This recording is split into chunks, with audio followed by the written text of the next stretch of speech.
성경 한 구절 보도록 하겠습니다. 요한복음 16장 28절입니다.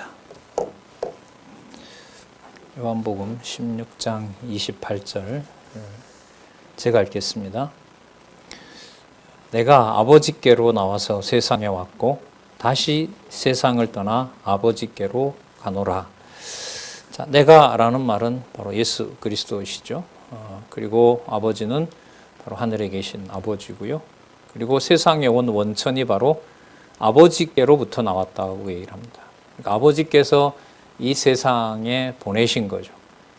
자선 땅 통치라는 개념으로 연결을 시키면 이 땅에 태어나게 하시고 이 땅에 살아가게 하시고 이 땅을 통치하게 하신 바로 분이라는 겁니다. 그리고 이게 요한복음이라는 것을 고려하면 마태, 마가, 누가의 근거를 두기 때문에 아버지께로 나와서라는 말을 바로 그렇게 자손 땅 통치 언약과 연관을 시킬 수가 있습니다.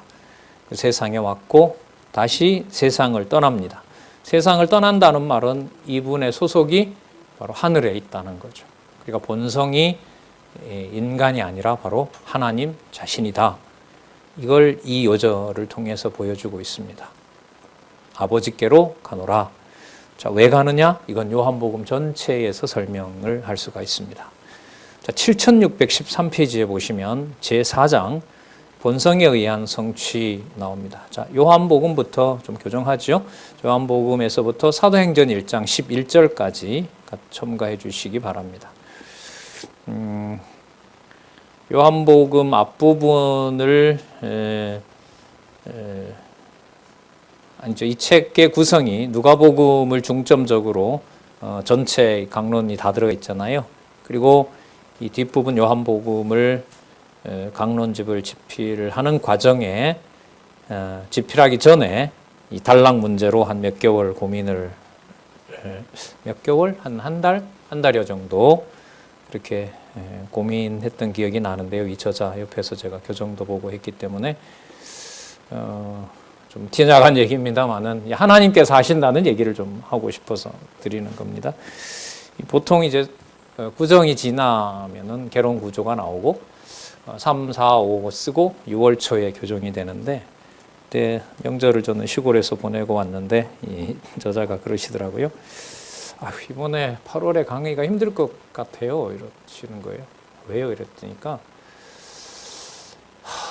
요한복음 끝에 개론 구조까지 확인을 했는데 아버지께로 가시는 내용이 요한복음에 안 나온다는 거예요. 귀천이 아니잖아요. 요한복음 마지막 장에 귀천이 안 나오거든요. 그렇게 고민을 하시는 거죠. 그리고 이제 어느 날 2월 일이 다 갈 무렵 어느 날 신발을 벗는지 마는지 막 뛰어 올라오시더니까 됐다고 진짜 됐다고. 왜 그러시냐고 했더니까 요한복음 1장 1절은 사도행전 1장 11절에서 끝나는 거예요. 그러면서 여러분 예수에 의한 성취와 성령에 의한 성취라는 것이 어떤 형식적인 게 아니라 성경 전체 저자가 하나님이시다, 성령 하나님이시다는 사실을 확증하는 그게 아주 너무나 생생하게 들어옵니다. 이 14권을 쓸 때는 아직 요한복음 전체까지를 보지 않았기 때문에 여기서는 이제 요한복음이라고 했고 당장 이제 15권 넘어가면 요한복음부터 사도행전 1장 11절 그렇게 되니까요. 참조하시기 바랍니다. 자, 두 번째 단락 창세전 근거.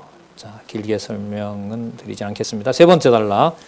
이건 이제 나중에 정리할 때 좀 더 꼼꼼하게 하도록 하고요. 이건 창세기 1장 27절부터 28절까지.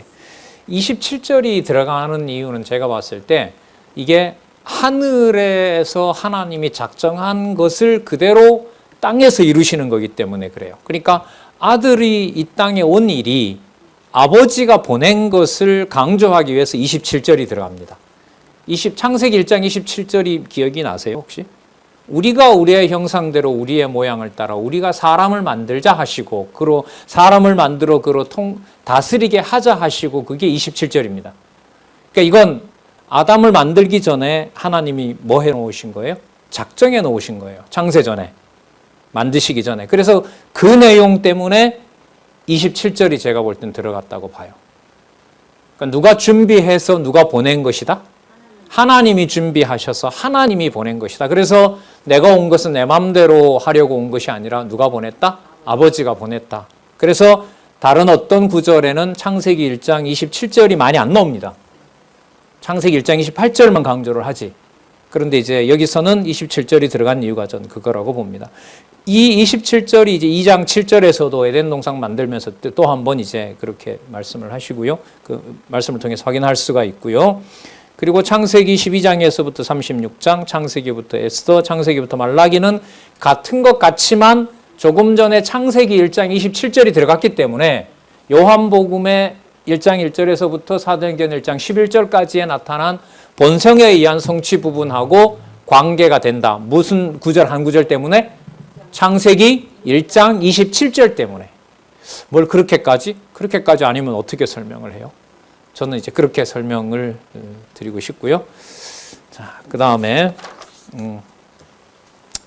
7614페이지에 가시면 본성에 의한 성취 부분과 관련해서 구약의 내용들이 어떻게 상세하게 이 부분을 설명하고 있는지, 예언하고 있는지 그걸 구절 두 개를 세 부분을 설명을 합니다. 하나가 이사야 7장 14절입니다. 처녀가 잉태하여 아들을 낳을 것이요 그를 임마누엘이라 하리라. 임마누엘 하나님이 그와 함께 하신다. 이거는 본성과 관련된 거죠. 이름은 예수죠. 그죠? 이름은 예수입니다. 자기 백성을 저희 죄에서 구원할 자 예수지만 그의 속성은 본성이 하나님이신 거잖아요. 그러니까 임마누엘인 거죠. 하나님이 그와 함께 하신다. 이렇게 되는 겁니다. 그래서 이걸 본성과 연관을 짓고 있고요. 이사야 8장 8절에는 처녀의 몸을 통해 육신을 입으시고 출생하여 택한 백성과 함께 계신다는 의미입니다. 이것은 본인뿐만 아니라 아담에게 약속했던 3대 언약의 자손도 혈육의 방식으로 태어나는 것이 아니라 처녀가 잉태하듯이 사람이 나올 수 있는 것이 아니라 누가 태어나게 하신다? 하나님이 태어나게 하신다는 거죠. 하나님이 태어나게 하신다. 그래서 세상을 이처럼 사랑하사 저를 믿는 자마다 영생을 얻게 하려 하심이라는 하는 내용이 창세기 1장 27절과 28절에 언약하신 내용을 이루는 사건하고 관계가 됩니다. 요한복음에서 생각해 볼 수 있는 자손 땅 통치 언약, 그 자손 개념의 무게는 땅에 있지 않습니다. 더 이상. 분명히 땅에 일어난 사건인데 모든 가치가 전부 하늘에 있는 신적 본성하고 관계가 됩니다. 그 본성을 이 땅에 계시지 않으면서 약속한 성령이 오셔서 여러분들과 저의 모든 전체 영혼을 관리하시면서 하늘에 속한 일과 땅에 있는 일을 일치시키는 거예요. 통일시키는 일이 바로 교회입니다. 에베소서에 나오죠? 통일시키려 함이라. 그러니까 이 신비로운 사건이 이제 요한복음에서부터 사도행전 1장 11절이 끝나면 사도행전 1장 12절부터 무슨 일이 시작이 되죠? 성령에 의한 성취가 일어나는 겁니다. 그럼 성령에 의한 성취의 의미는 요한복음 1장 1절에서 사도행전 1장 11절에 나타난 본성이 누구이신? 하나님이신. 본성이 하나님이시라는 그 사실을 성령께서 오셔서 온전히 완벽하게 이루시는 거예요. 그러니까 이 지상의 2000년 교회의 역사는 무슨 역사가 되죠? 천상에 있는, 자, 좀 연결시켜 볼게요. 누가복음에서 세워주신 하나님 나라, 그 하나님 나라의 강도라도 보내는 엄청난 대속사역을 하신 그분이 이 땅에 이루는 일인데 그 일은 전적으로 어디에 있는 일이에요? 하늘에 있는 사건에 확증된 역사가 유대인과 이방인이 함께하는 예루살렘에서부터 땅끝까지 복음이 전파되는 사건이에요. 이런 세계관을 유럽의 서구의 기독교는 통일성 있게 가지지 못했다고 보는 겁니다. 그러니까 현상을 중요하게 여기는지 제도 교회를 중요하게 여기는지 하늘에 있는 교회를 여기는 건지 이게 막 혼선이 되어 있어요. 성경을 인용하는 거 보면 하늘에 뭔가 감이 있는데 실제로 제도를 만드는 거 보면 누구 중심으로 해요? 지상에 있는 목회자 중심으로 한단 말이죠. 제도를. 그래서 여러분 교회 체제 개혁의 의미는 성경 신학의 주관자인 성령이 하시는 일로 보면은 매우 중요한 일이에요. 장로 권사 지난번 어제 회의에서 성경 신학적으로 교회의 규정, 이른바 소위 말하는 정관의 규정에 대해서 7월 말까지 좀 검토를 해달라 이렇게 좀 부탁이 왔습니다. 사실 제가 5월 달 하와이 가기 전에 다 해드린다고 제가 말씀을 드렸는데 보시는 것처럼 진짜 짬이 나질 않아요. 한 며칠을 주면 될 텐데 그 며칠 내기가 어려워서 이제 더 이상 미루다가 안 될 것 같아서 7월 말까지는 반드시 하겠습니다. 그러면 교회 동력자 협회의 그 정관까지 이제 그 규약까지 봐야죠. 그냥 그 규약의 성경적 근거와 그 다음에 제만 할 수 있습니까? 이제 이 교회 개혁론의 주창자인 이 성경 강론집 저자한테도 또 여쭤봐야 되고 그게 공부거든요. 연구원에서는 이게 그걸 대충 이 구절 있으니까 이렇게 하세요 무슨 명령도 아니기 때문에 세상에 있는 대로 무슨 교회 정관이나 노예 그 규칙을 만드는 게 아니기 때문에 자, 근데 제가 하여튼 제 바람으로는 기꺼이 한번 해보겠습니다라고 이렇게 말씀을 드렸죠.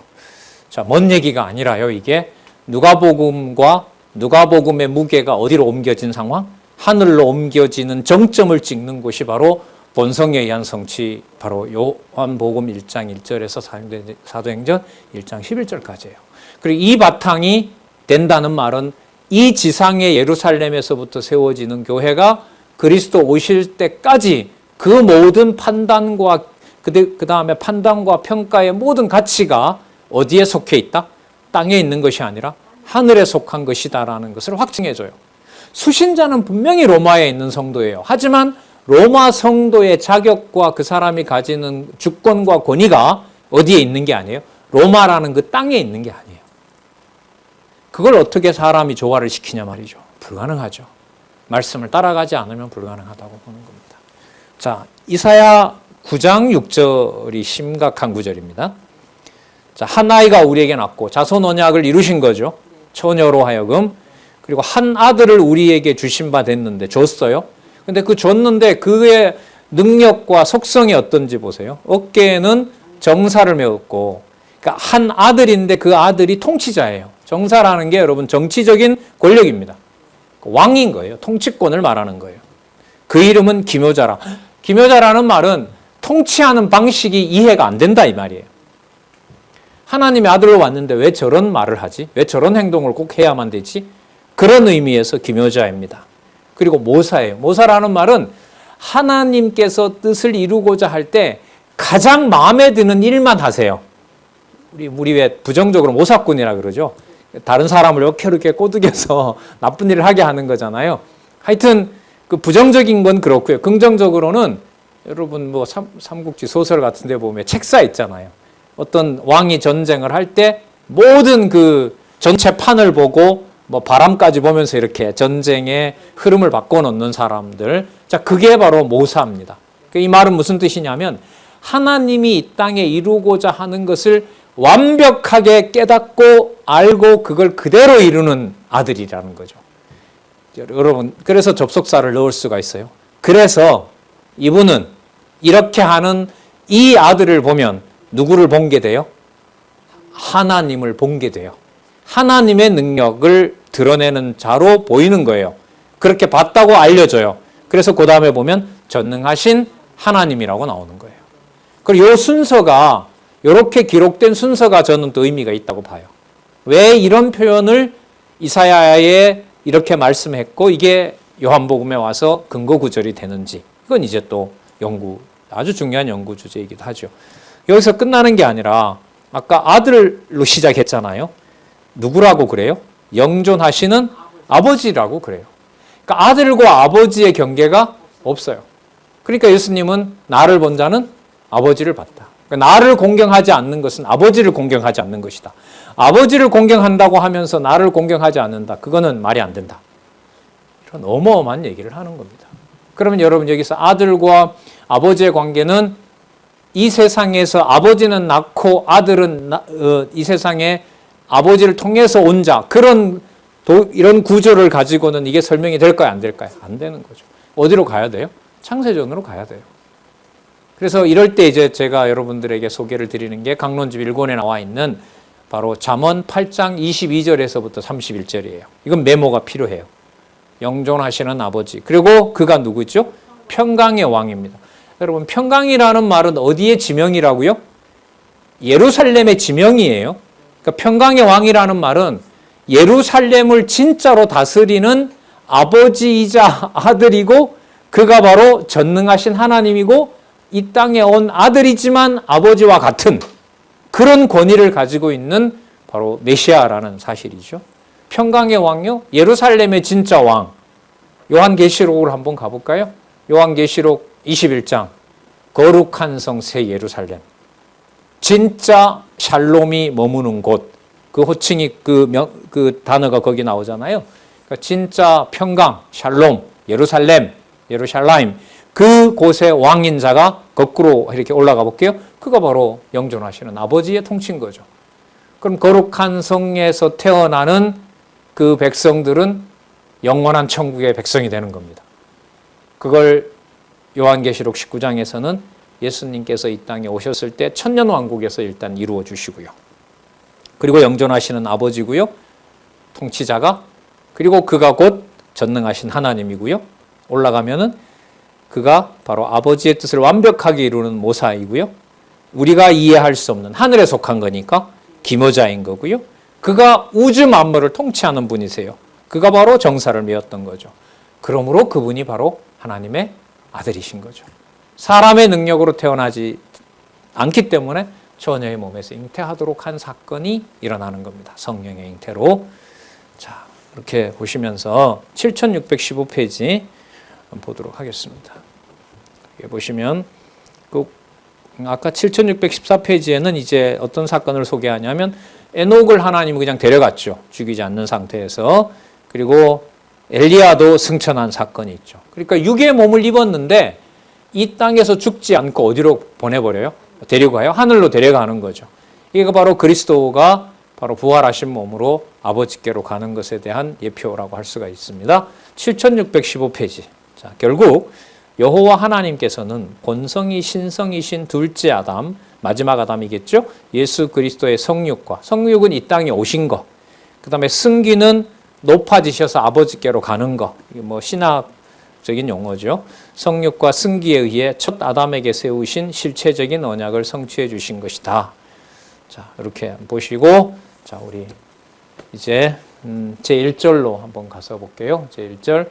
천례의 신성에 의한 성취. 자, 개론을 보고요. 본문에 가서 좀 살펴보도록 하겠습니다. 자, 아까 구주 말씀을 드렸었죠. 구주라는 말을 히브리어로 말하면 예수와 이렇게 됩니다. 구주라는 말은 누구를 연상시켜요? 예수님을 연상시켜요. 하지만 이 구주는 마테마가 누가하고는 달라요. 뭐 때문에? 신성 때문에. 신성 때문에.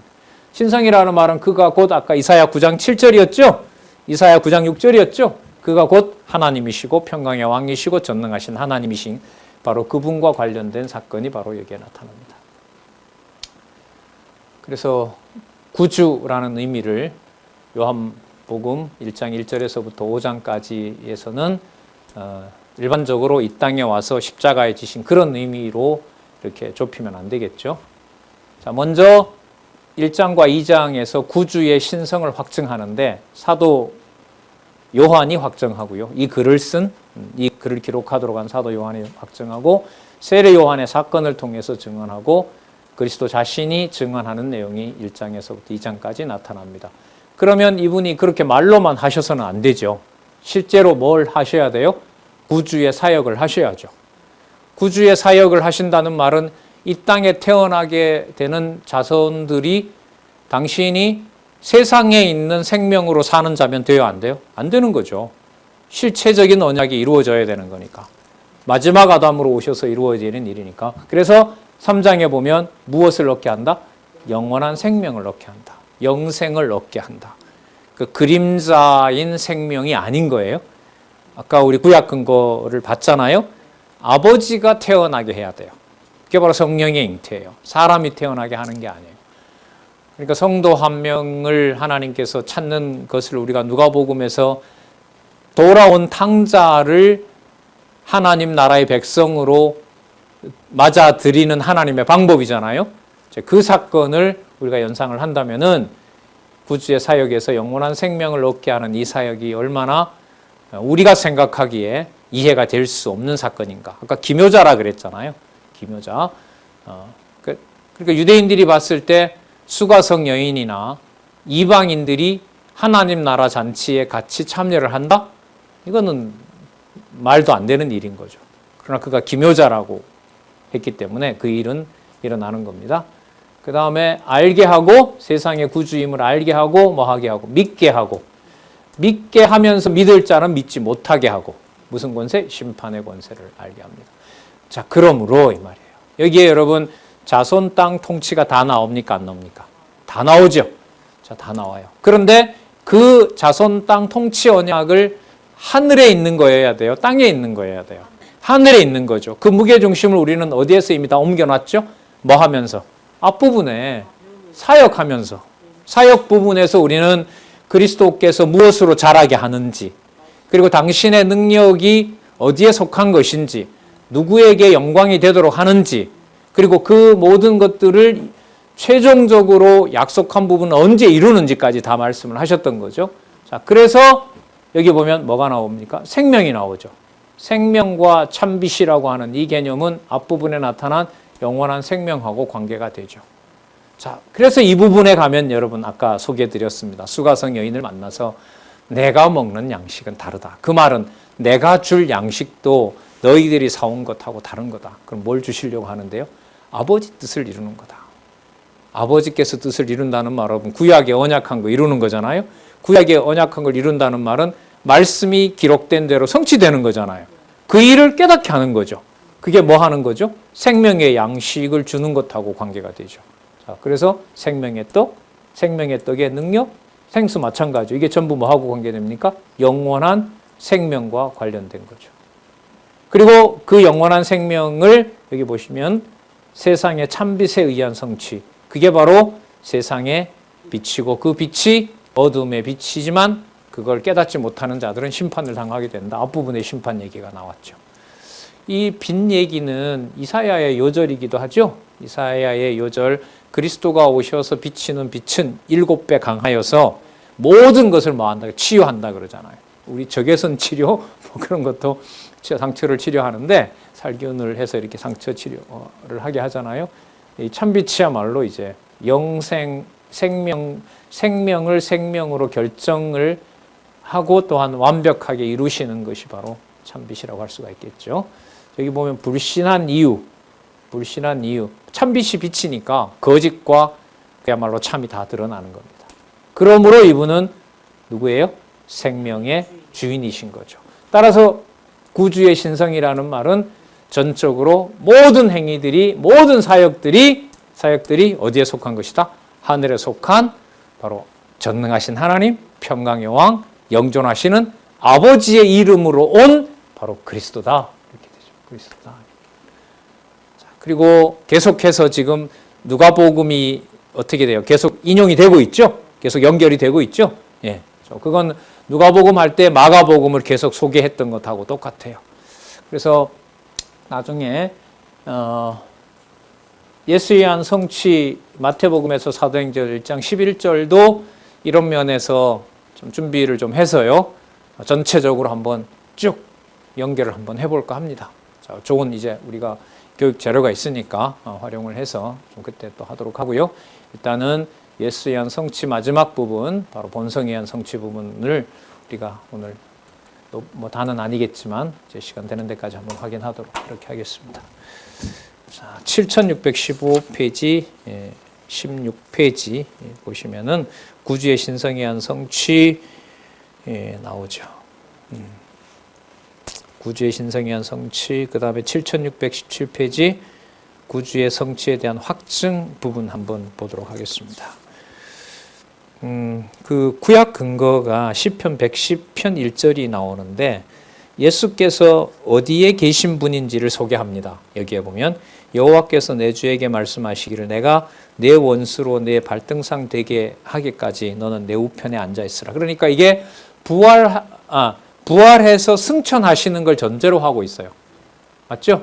그리스도가 바로 심판하러 보내기 전까지 아버지 우편에 앉아 계신다는 거죠.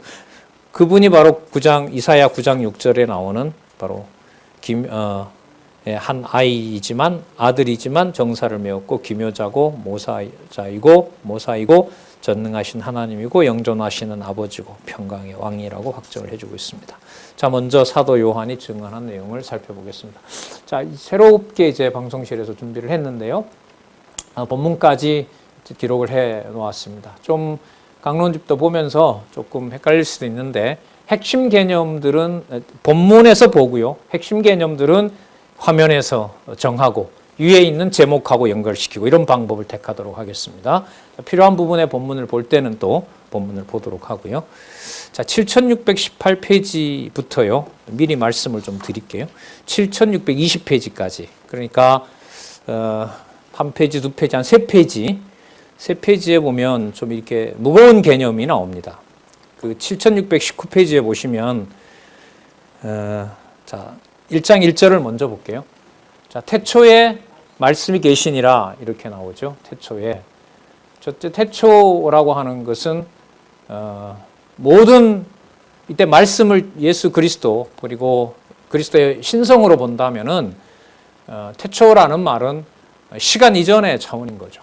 그러니까 창조를 가능하게 하는 바로 그 말씀이라는 의미에서 영존하시는 바로 하나님, 영존하시는 영존하는 로고스, 창세전에 계시면서 창조를 가능하게 하는 바로 창조주의 능력, 이게 이제 본문에 나오니까요. 자, 그런 의미에서 여기에 뭐라고 하고 있냐 하면 7619페이지에 보시면 그럼 거기 로고스라는 낱말이 나옵니까? 두 번째 단락 위에서부터 여덟 번째 줄에 보면 로고스라고 나오죠. 자, 말씀은 로고스라고 하는데 사전적인 의미로는 주제. 그러니까 최고의 그 토픽, 최고로 중요한 개념. 논의라는 말은 논리적으로 증명하는 거. 그 다음에 동기는 어떤 행동을 유발하게 되는 원천. 그 다음에 의미는 결과. 이런 동기에 의해서 이런 의미가 부여됐다. 계산이라는 말은, 여러분, 계산은 치밀하게 뭔가를 이루기 위해서 생각하는 것이 계산이잖아요. 그러니까 얼마를 들여서 얼마를 만들어낸다. 그러니까 이 모든 게 하나님과 그 아들 그리스도와 관계를 생각을 해보면 아들과 아버지의 일이 분리된다, 일치한다라는 거예요. 이게 전부 다. 큰 주제도 아버지가 원하는데도 아들이 다 한다는 말인 거고요. 아버지가 하니까 나도 일한다라는 말 하죠. 그리고 나를 증거해 주는 분이 나는 따로 있다. 너희들에게 증거받을 필요가 없다. 그 증거하는 분이 누구다? 아버지다. 그런 면에서 여러분 논의라고 하는 것은 누구와 논의 가운데 있는 거죠? 아버지와 논의하면서 아버지가 하라고 하는 일을 아들이 하는 겁니다. 동기는 말할 것도 없고요. 의미도 그렇고요. 그리고 계산이 나오면 우리 누가복음에서 예수님의 그 바알세불 귀신 들렸다고 했을 때 예수님이 뭐라고 하냐면, 야, 어떤 정복을 하러 가는데 어떤 그 전쟁을 치르러 가는 왕이 내 군사가 2천, 3천밖에 안 되는데 5만을 대할 수가 있느냐. 그러면 계산해서 적족에다가 뭘 해요? 항복을 하면서 자기가 살궁리를 할 거 아니냐. 이렇게 이 세상의 일도 자기의 생각을 가지고 전쟁을 하고 안 하고 하는데 사단까지 장악을 하고 하나님 나라를 세우는 일을 하는데 그걸 무턱대고 그렇게 하겠느냐. 그거 다 누가 관리하는 일이다? 내가 다 관리하는 일이다. 그런 비유를 했거든요. 그럼 이 계산도 결국은 누가 해가시는 계산이라고 할 수 있어요? 그리스도가 해가시는 계산이죠. 누구 마음에 맞도록? 아버지 마음에 맞도록 치밀하게. 그럼 감람산에서 밤새도록 기도한 사건이 뭘까요? 아버지의 뜻에 맞는 계산을 하신 거죠. 자기 계산에 인간의 몸을 입은 육신의 몸으로는 어떤 유혹이 몰려와도 이 잔 좀 피했으면. 그러나 그 계산은 바른 계산이 아니죠. 아버지 마음에 맞는 계산. 그래서 아까 이사야까지 좀 쓰면은요, 기묘자인 거예요. 저런 계산을 하면 안 되죠. 당신이 하나님의 아들인데 그 대적들에게 그렇게 처참하게 당하면 되겠어요? 그건 사람이 볼 때 얘기죠. 그러나 그리스도가 보실 때는 이해할 수 없는 바로 기묘자인 거고요. 바로 아버지가 만족하게 여기는 모사인 거예요. 지략가인 거죠. 자, 다 연관이 돼요. 의도, 이거는 목적하고 관계가 되고요. 자, 성경적인 의미로는 하나님의 생각이나 사상, 계획과 작정 등이 함축된, 자, 요 개념을 하나 짚고 넘어갈게요. 만사 만물의 근원적인 영원한 뜻. 자, 요거 그 다음에 또 나오죠. 만사 만물의 근원적인 영원한 뜻. 그래서 그 이하 단락에 만사 만물의 근원적인 영원한 하나님의 뜻. 요거 일단은 기억을 하시기 바랍니다. 자, 만사 만물의 근원은 어디입니까? 영원이죠. 그럼 영원이라는 말은 어디냐면 영원한 세계에 속한 뭐와 관계가 됩니까? 말씀과 관계가 되는 거죠. 그러니까 아까 로고스라는 말이 뭐라고요? 만사 만물의 근원적인 영원한 뜻이니까요. 그러면 이 말씀이 2절에 보면 나오죠. 그가 태초에 하나님과 계셨고 만물이 그로 말미암아 지은 바 되었다고 하니까 요 말씀에 대한 정의를 뭐라고 할 수 있습니까? 저기 만물이 나오니까 우주 만사 만물이 나오잖아요. 요거 가지고 쓴 거죠. 만물뿐만 아니라 만사까지. 그러니까 만사 만물의 만물 만사가 태초에 계신 무엇으로? 말씀으로 말미암아 만들어진 거죠. 그러니까 로고스는 뭐냐면 만사 만물의 근원이 되는 영원한 누구의 뜻? 하나님의 뜻. 하나님의 뜻은 여기에 보면 그 말씀이 하나님과 함께 계셨고 그 말씀은 곧 하나님이시니까 그 하나님은 동시에 뭐하고 관계가 됩니까? 말씀하고 관계가 되는 거죠. 그러면 여러분, 요 마테마가 누가에서 설명을 했던 이 땅에 오신 그리스도에 대한 본성과 그 실체는 이 개념, 만사 만물의 근원적인, 그러니까 만사 만물은 이 땅에 이루어진 거거든요. 만사 만물의 근원이라는 말은 만사 만물 이전으로 가는 거잖아요. 만사 만물 이전으로 가는데 그 차원을 뭐라 그러죠? 태초에가 나왔기 때문에 무슨 개념을 써요? 영원한이라고 쓰는 거예요. 무슨 말씀인지 아시겠어요? 이거 성경 어디에 이런 게 나오냐 이러지 마시고 성경 본문에 바탕을 둔 설명을 하는 것이 여러분 성경신학 전문연구소에 그 분명히 드러나 있잖아요. 그러니까 만사 만물의 근원적인, 자 여기 2절 3절에 나오는 만사 만물의 근원적인, 자 뭐예요? 말씀. 그 말씀은 어떤 세계에 있었어요? 창세전 어떤 영원한 차원에 누구와 함께하는? 하나님과 함께하는, 아버지와 함께하는. 그래서 이걸 요 말씀과 관련해서 1, 2, 3절에 역점을 두면서 4절도 들어가도 되죠. 만사 만물에 준 생명하고 관계가 되기 때문에. 구체적으로는 1절, 2절, 3절을 하나로 모아서 만든 개념이 뭐냐 하면 로고스란 저기 다 나옵니다. 만사 만물의 뭐가 되는? 근원이 되는, 자 어디에 어느 차원에 속한? 영원한 차원에 속한 누구의 뜻? 하나님의 뜻. 이게 바로 로고스입니다. 따라서 이 성경, 이 개념 규정은 어디에 바탕을 둔 개념 규정이다? 성경 본문에 바탕을 둔 개념 규정이다. 네. 이렇게 이제 짧게 만들어서 이제 이 개념을 가지고 설명을 해 가려는 것이 이제 이 저자의 의도라고 보시면 됩니다. 자, 여기서 이제 제가 자주 말씀드리는 성경 신학의 공부 방법론이라는 게 여기 보시면 아주 분명하게 드러나요. 본문에 나오는 개념을 알아야 이 개념 만들 수 있겠죠. 맞죠? 되게 중요한 거예요. 본문에 충실한 거예요. 누구보다가 이 저자는. 그리고 이게 그 한 부분만 가지고 딱 이렇게 낱말들을 뽑아서 자기 마음대로 만든다고 성경 전체와 연관이 될까요? 자동 되는 게 아니에요.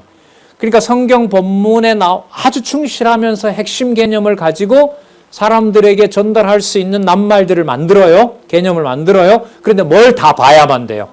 성경 전체를 다 봐야 돼요. 그 대표적인 게 뭐냐면 세 번째 단락에 있는 창세기를 얘기하면서 계시록을 보는 거죠. 그리고 그게 여호와의 존재와 직결돼야 돼요. 그러면 이건 아까 여기도 나오지만은 창세 전에 있는 하나님의 뜻과 관계가 돼야 돼요. 그러다 보니 두 번째 단락에 있는 반드시 영존하시는 여호와 하나님의 뜻. 어디에 있는 차원? 창세 전에 있는 영원한 작정 속에서 설명이 돼야 되는 거예요. 그럼 이게 여러분 한 부분만 그러면 될까요? 한 부분이라도 여기서 벗어나면 진리가 안 될까요? 후자이죠. 후자이죠. 그러니까 무너지는 건 굉장히 쉬워요. 여러분 집이나 이런 걸 뭐 집공사 하시는 거 여러분 봤잖아요. 막 허름허름하게 해놓으면 다 아무리 좋아 보이고 해도 나중이 되면 그거는 그냥 무너지는 건 순식간이에요. 무너져 버리잖아요. 하물며 세상의 그 집 구조도 그런 건데 하나님의 말씀이 허점이 있다? 글쎄 그럴 수는 없다고 봐요.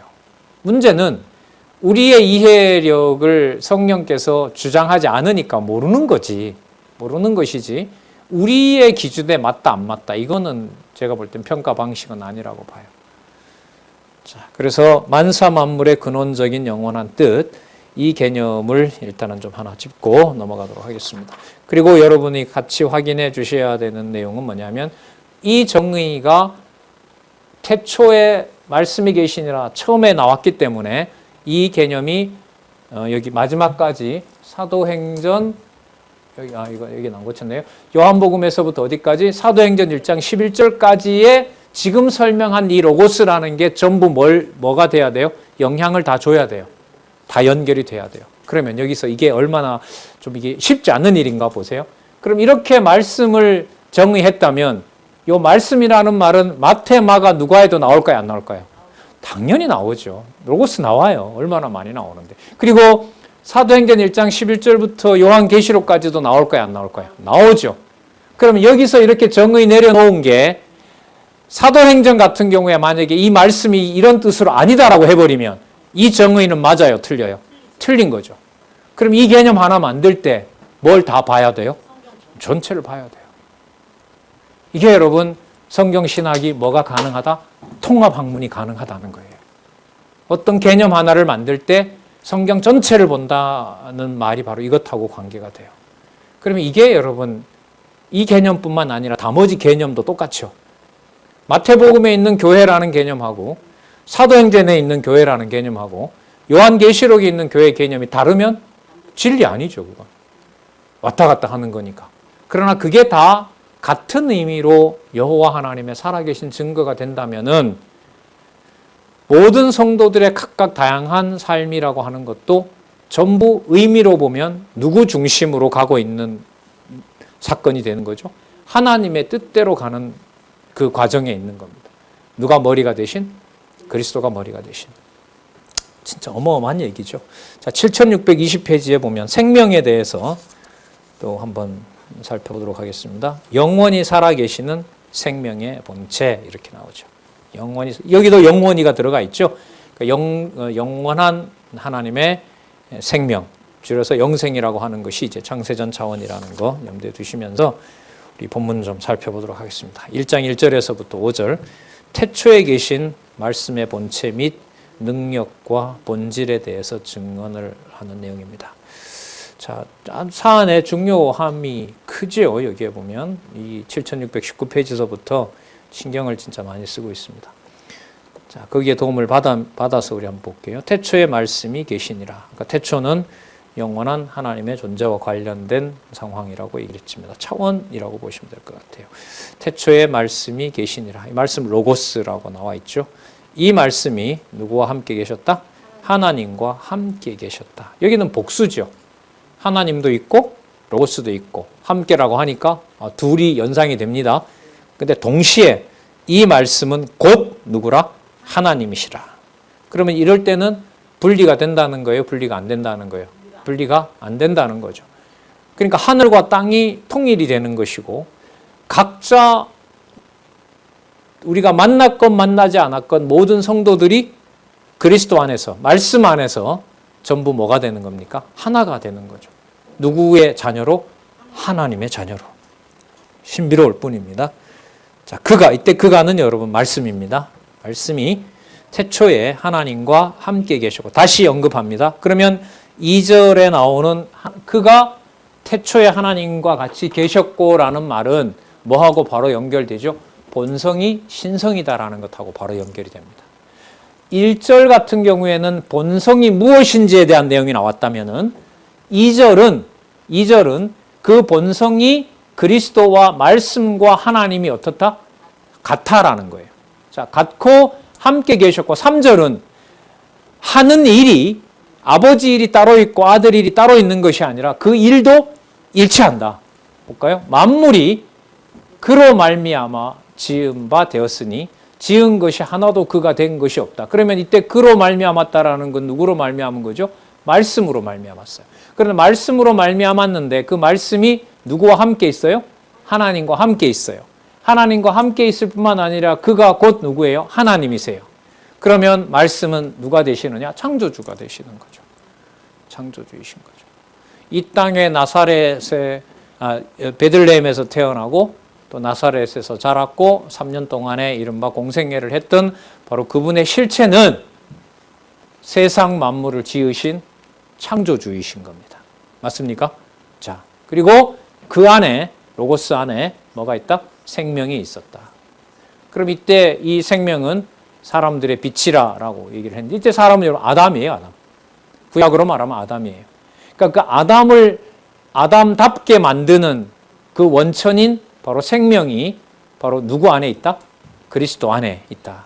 그리스도 안에 있다. 그럼 여러분 이거는 뭐냐 하면 사도 요한이 이제 이 기록을 통해서 증언하는 건데, 바로 이 생명의 사람들의 빛이고, 자, 그 안에 생명을 가지고 있는 바로 이분이 본성이 무엇이다? 신성이다라는 것을 여기서 확증해 주고 있다고 보면 됩니다. 자, 그리고 5절은 뭐냐 하면 그렇기 때문에 이렇게 보셔도 돼요. 그렇기 때문에 사람들의 이해력으로, 유대인들의 눈으로, 성경을 좀 봤다고 하는 제사장들과 서기관들의 눈으로 봤을 때 바로 이런 차원에 속하는 나사렛 예수, 자기네들이 봤을 때 선한 것이 나올 수 없는 나사렛 출신의 그 예수를 하나님으로 본다는 것은 가능하다? 절대로 불가능하다. 그래서 빛이 어두움에 비치되 어두움이 깨닫지 못하더라. 그러므로 이 로고스는, 이 땅에 오신 나사렛 예수, 그분은 누구다? 태초부터 계신 영원한 생명을 주관하는 분이다. 따라서 그분의 본성은 무엇이다? 신성이다. 그리고 구주라는 말은 이 땅에 오셔서 자기 백성을 구원할 자로 오신 바로 메시아다, 이런 말이죠. 그럼 이때 구주는 1장 1절에서부터 5절에, 자, 볼게요. 태초에 계신 말씀의 본체가 어떤 것인지 여기 설명하고 있죠. 본래의 실체는 어디에 속합니까? 하늘에 속한 거, 태초에. 이렇게 태초에.